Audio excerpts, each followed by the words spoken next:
Hey Taurus, welcome to your tarot session. Thank you so much for joining me today. I hope you're doing good. Thank you for your patience.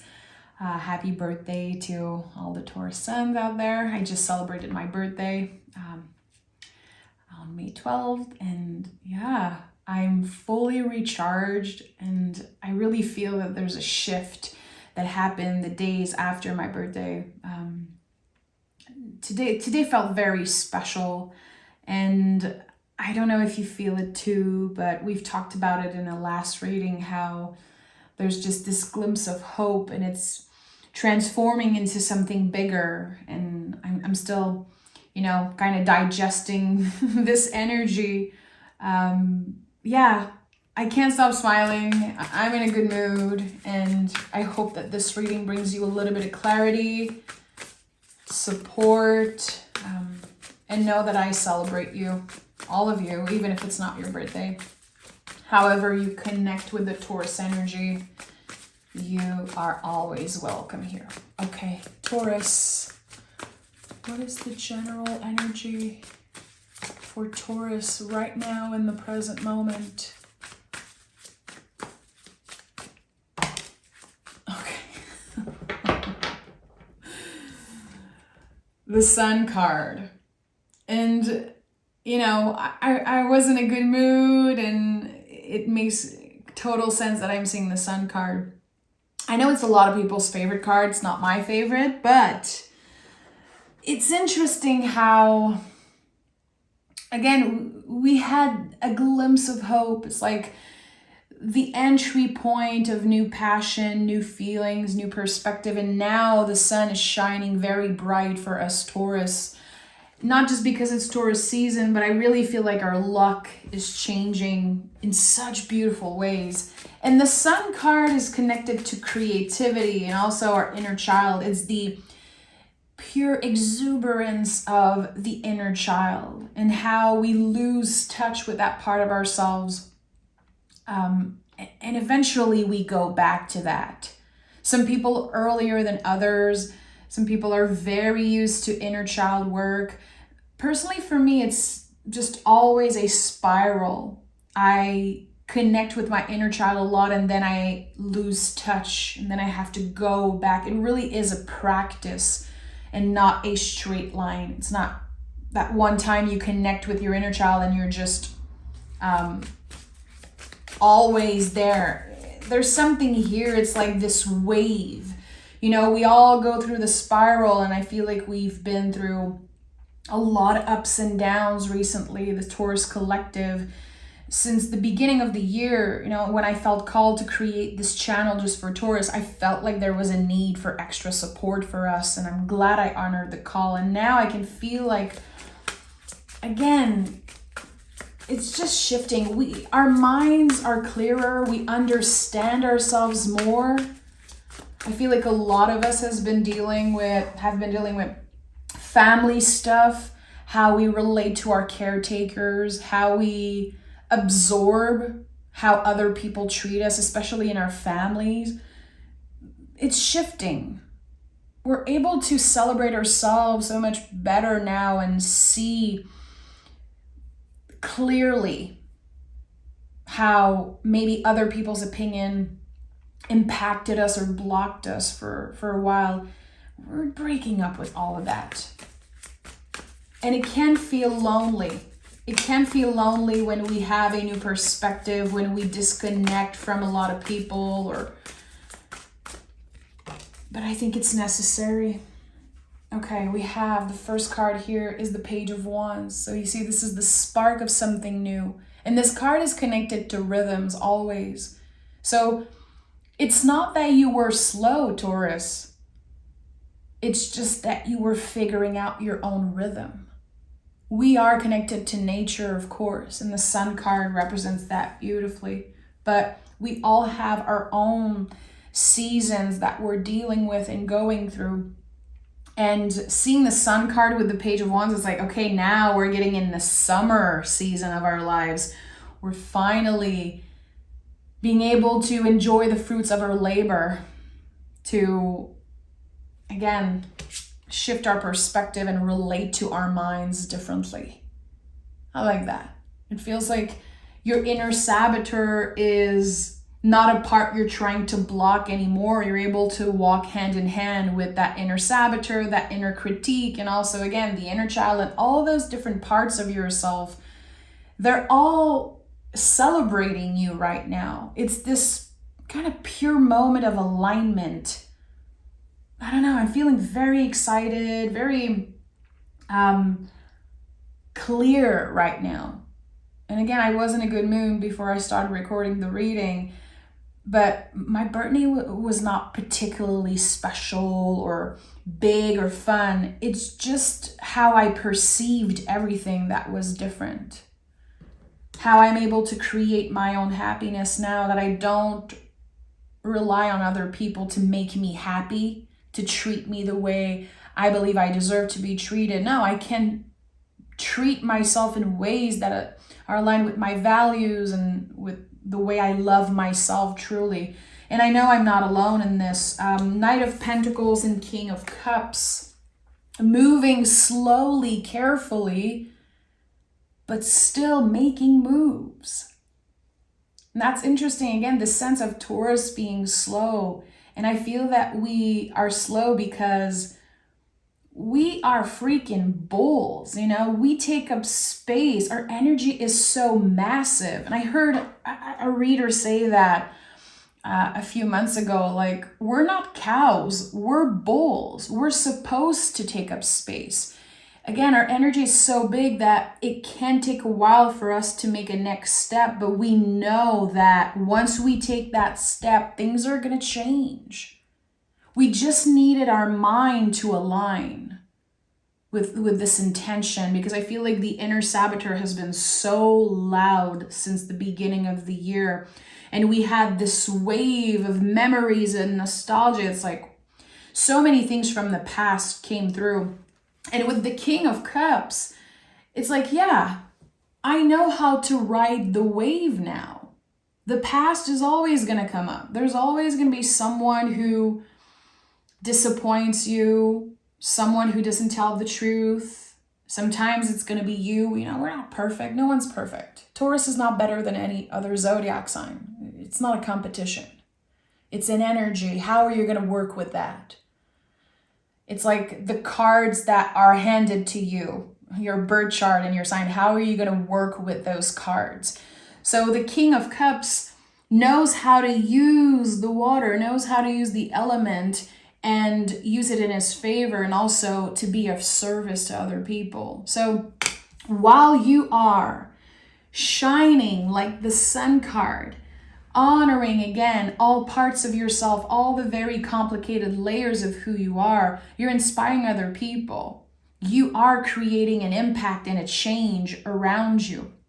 And I feel like you're also attracting different new people. It could be that you're solidifying certain relationships that are very important. And it's not necessarily about hanging out with someone all the time, but there's this piece here with, okay, I know this person cares about me. I know that my love, my feelings are reciprocated. Again, it's not about soulmate or romance necessarily. It's about being seen for who you are, being appreciated for, again, your massive energy.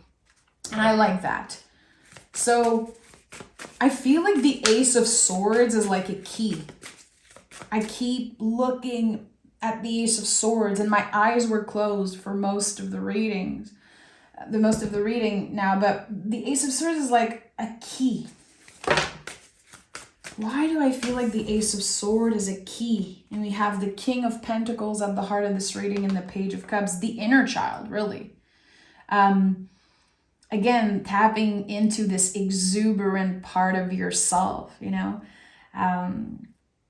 Exuberance is beauty. Just every time I see the Page of Cups, I think about the fish here and how, you know, kids aren't afraid to look crazy and just talk to animals and talk to trees. And a lot of us lose that as we get older.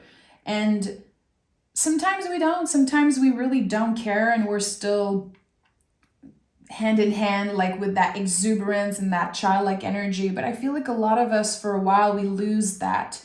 especially like early 20s. We want to be mature, we want to prove ourselves. And I feel like, I don't know, this is a new season. It's a completely new season. And the King of Cups and King of Pentacles confirm that you are ready. You are ready to serve. You are ready to share some of that magic with the world. What have you been called to share, to create, to start, to initiate? Just do it. Even if the inner saboteur is very loud, the inner critique. Even if you feel like you need to compare or you need to follow certain rules, follow a clear plan. There's no clear plan here. Only clear intentions. I want to share my love of the tarot with people on YouTube. I want to build a community. I want my readings to be heard and my voice to be heard, and I want to make people feel good. I have an intention every time I show up to my tarot table, but I'm not obsessed over following a specific plan. And sometimes it can come up that I feel like I have to do what others are doing, or I have to, again, follow certain rules. And I make it a priority to break the rules, because our own magic, our own unique way of expression, it's the key. That's it. I wanted to know what the key was, but that's it. It's your own unique way of expression. Again, you are a bull. You are supposed to take up space in the world. Your voice is meant to be heard. Your talent is meant to be shared, and the depth of you is meant to be explored. Look at that. We have the Ace of Cups. I love that. Ace of Swords, Ace of Cups, Page of Cups, Page of Wands. There's just so much new energy here, ready to flourish. And again, I don't think we're supposed to know exactly where we're going and what is the goal. I think it's all about the journey. We're kind of breaking up with the need to figure out, what is my goal? What do I want in the future? We're focused on the journey and making the journey such a fun ride. Again, it's like, we have 2 page, we have the inner child here, the child on the sun card. Things have been too serious. We have to make a little bit of space for fun and sweetness and play. And again, exuberance. Exuberance, which is one of my favorite words. And fun fact, I never ever talk about my tattoos, because I have a very love-hate relationship, and I hide always my tattoos when I'm on YouTube, just because I feel it's personal. And again, and I have exuberance is beauty tattooed on my chest. If you've ever wondered, if you saw me in others' video. And it's weird because I got this tattoo a very long time ago. It was one of my first tattoos. Like, how crazy was I at like 20 years old to get a chest piece tattoo? And recently, it's like I reconnected with that phrase and the energy, and how it made sense to me now, and how it transformed over time. What it meant for me back then is so different now. And tattoos are permanent, so we could connect that to so many things that we believe are permanent, but still they are malleable, they change, they evolve as we are evolving. So it's the same for old beliefs about ourselves, things that were so ingrained in us, like to the bone, to the core. It still has the potential to evolve and change. That is the magic of the pentacles in the tarot. Pentacles are like clay. They're like Play-Doh. They can transform all the time. It's a very magical symbol in the tarot. It's a pentagram. But I feel like people are so used to just saying, oh, it's money. It's about abundance and finances and material. No, pentacles are pentagrams. They are connected to the body, to the roots, to the seed, to the earth that's constantly changing and absorbing the nutrients and the water. There's something here, Taurus, that you believed was the truth, and it's not. It was another person's truth, or the truth of an older version of you, and it's transforming now, and it's really helping you push through limits, breaking through limits. Look at that.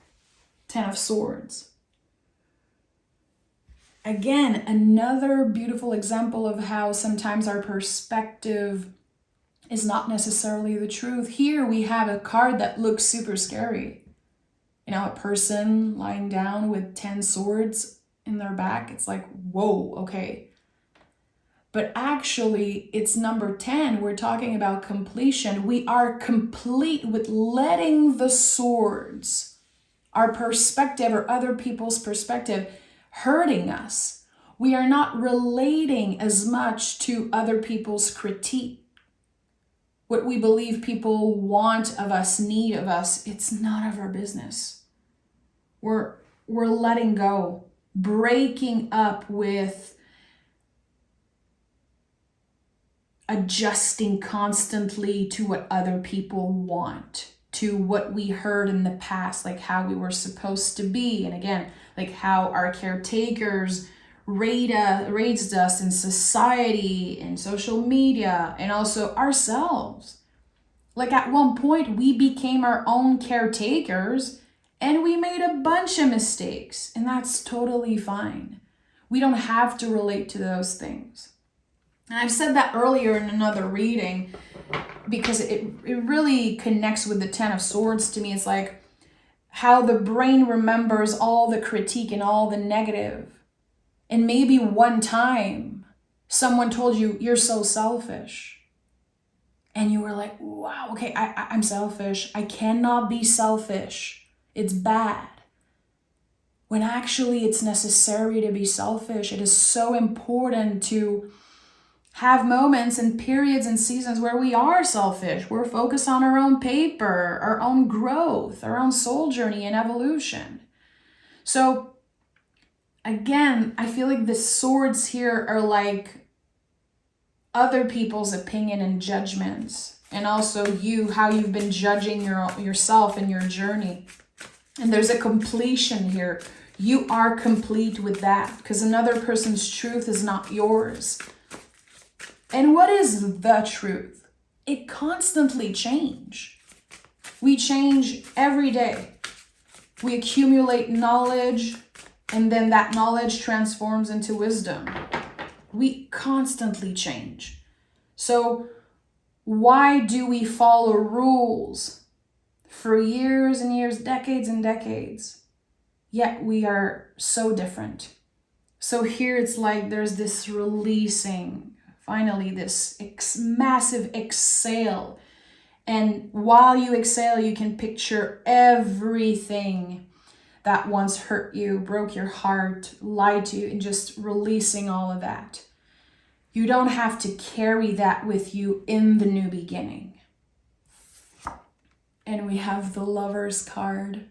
I'm so happy. I took the Lover's card, the Lover's candle out today. It smells so lovely. And on my birthday, I picked a card and it was the Lover's card. So I gave myself the time to feel into the energy of the lovers, and I really investigated like how did this energy show up in my life and on my birthday. And it was really about the mirror energy and how I'm never alone, you know, how I can see my beauty reflected into nature, not only my partner, you know, my husband, my dog, my family, my close friends, but I really see my beauty reflected on nature. Everything that I see, everything that I love and enjoy. And I feel like the Lover's card is really helping us kind of replenish and fill up our cup. And it's not always about, again, having our soulmate loving us and all those things and cash and this big new job. And it's not always about the big things. It's about everything. It's our connection to nature, our connection to the world, really. And how, again, we're never alone. Especially if you are someone who prays, who meditate, and who just connect with the spiritual world. You're never alone, ever. And my heart feels so full when I see the Lover's card. When I pick this card, it's never about another person. It's never about my husband or past love. It's always about how I'm learning to love myself in different ways. You know, we're talking about Gemini here. Gemini is ruled by Mercury. And it's all about the perspective. It's sword energy. It's how we can heal properly through meaningful conversation, how we can learn to communicate better, express ourselves in clear ways. And just there's so much expanding here when it comes to how you relate to the world and how you express yourself. Again, that unique way of expressing yourself, that authentic self-expression that's just you. It's like your fingerprints, it's just you. And there's something here that wants to come through that. Okay, let's pick an oracle card and then I'll pick more tarot cards. Taurus. What is the Ace of Cups? I'll pick one for the Ace of Cups and one for the Ace of Swords. I want to know, what is this new beginning, the entry point of new feelings? And what is this entry point of a new idea, a new perspective for the Ace of Swords? You're very close to achieving your goal. Interesting. I feel like there's something inviting us to reframe what a goal means, and I'm going to be journaling on that today. I want to investigate why the word goal is a little annoying. Let me know in the comments. I really value your input and messages. If I say the word goal, or if you see it, if you write it down, is there another word that comes through for you that feels more aligned? I want to know.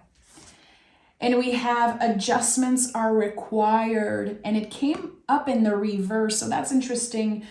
It feels like with the Ace of Cups, you can only gauge here. You're gonna have to investigate and try new things. What fills me up? What makes me feel good?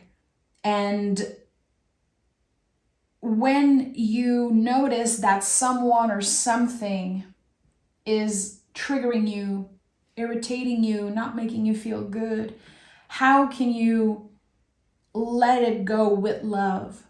We want everyone to win. We don't want to wish pain or failure on another person. Karma will do its thing. It's not our job. There's something here about wishing love to everyone, wishing well to everyone, even if they hurt you in the past. And that, I feel like this is freedom. To not want to hurt someone back is freedom. And this is it. You're free. You're free because you're the King of Pentacles and you understand how your pentacle is malleable and it transforms. And we have confidence is your key to success with the Ace of Swords. Yeah, again, it's all in our minds. It's all a perspective. And sometimes, especially in like winter seasons of my life, I notice that my inner critique is so loud.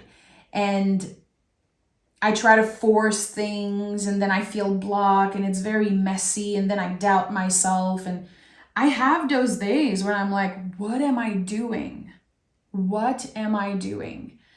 I'm wasting my time. No one cares. I hear, let's say, one negative comment and it's really going to impact me. And then I remember why am I here? Why am I here on YouTube sharing readings? What is my goal? What is my intention? You know, intention might be the word here, but it's like intentions are becoming reality here. And this success, and it's interesting how I said the Ace of Swords looks like a key, and this is like confidence is your key to success. So the Ace of Swords is literally that confidence, how we have control. We can fake it till we make it. We can create mantras and be careful about how we're talking, noticing when are you judging people, when are you talk shitting, when are you critiquing, and instead of blaming yourself, just noticing. And this Leo energy, this new moon in Leo energy is so powerful. New moon in Leo is probably one of my favorite moons. It's so special. It's like the entry point of something very exciting, and it's connected a lot to our confidence. If you believe you can make it happen, you will. But it's like I'm sensing that you need to create and drop. Say something and accept that it will be received how it's received. It's none of your business. It's like sometimes, you know, I record YouTubes on videos on YouTubes, and I post and drop, and I don't look back at the comments. I don't interact because I really want to make sure that the energy is received how it's meant to be received. It's none of my business. And I feel like there's something here about that. Following the impulse, following a calling, a wave, riding the wave of inspiration, of creativity, sharing your truth, however it looks for you, and not overthinking it. Just dropping it. And that's it. And then opening yourself to receive whatever is meant to find you, but not forcing anything. So it's interesting. Okay. Is there a clear message from our guides, someone's guides or my guides? We are open to receive. We are practicing receiving, actively practicing receiving. So is there something we need to know in this moment, Spirit? The Hermit is here. And the Hermit is all about the present moment, because the lantern lights up the next step. What is your next step, Taurus? What are you going to do today to refill your cup? How do you replenish? How do you recharge?